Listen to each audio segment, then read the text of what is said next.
হচ্ছে বীরে শেফা নামক স্থান, কুয়ার নাম। আপু এই বিষয়ে বলেন তো একটু, মানে কাহিনীটা যতটুকু জানেন শর্টকাট। আমাদের নবীজি ভ্রমণের সময় পানি শর্ট পড়ছিল, তখন এখানে যেন কাফেলা করছিল, তখন এখানে উটের আঘাতে পানি বেড়েছে, নবীজি তখন এই জায়গাতে না, এই সেই কুয়া। এই যে ভিতরে দেখেন পানি দেখা যায় কিনা জানেন, দেখা যায় কতটুকু। ওই যে ওই যে পানি কুয়া না, কিনি কেন নেবো ইয়ার পানি। আমরা তুলছি, আমি আর আব্বা নিজে টানি তুলে নিয়েছি এক বোতল। আমি দড়ি দিয়ে কুয়ার যেভাবে পানি তুলে এখন ইয়ে হয়েছে। আস্তে আস্তে এমতি বড়াইলো বাবা,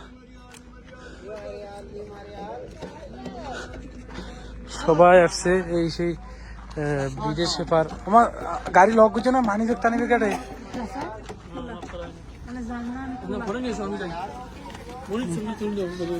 এই যে সবাই ভরতেছে বিদেশ পেপার, এই পানি, এই সেই পানি দেখেন সবাই নিচ্ছে। সরল ভরাইলো, যাতে জানতে ভরা শাশুড় কত বলতে ভরাইলো, তাড়াতাড়ি ভরা, সমস্যা নেই। এই যে গাড়ি এসছে, সব হাজিরে আসছে, বোতল বিক্রি করতেছে এনারা এই পানি নেওয়ার জন্য।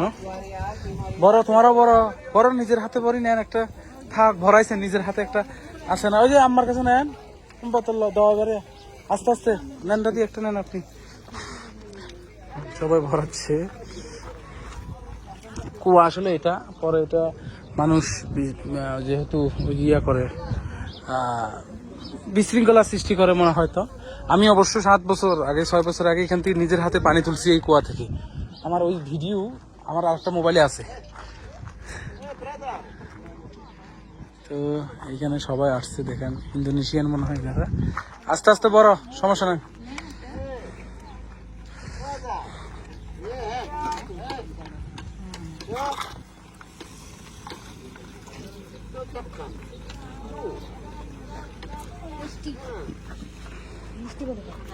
মিষ্টি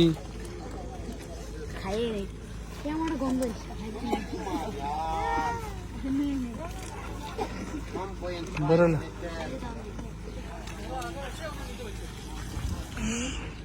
আস্তে আস্তে বরং বরসে খান এবং নেন দাদি বাড়ি নিয়ে যাওয়ার জন্য। এই সেই কুয়া, হ্যাঁ।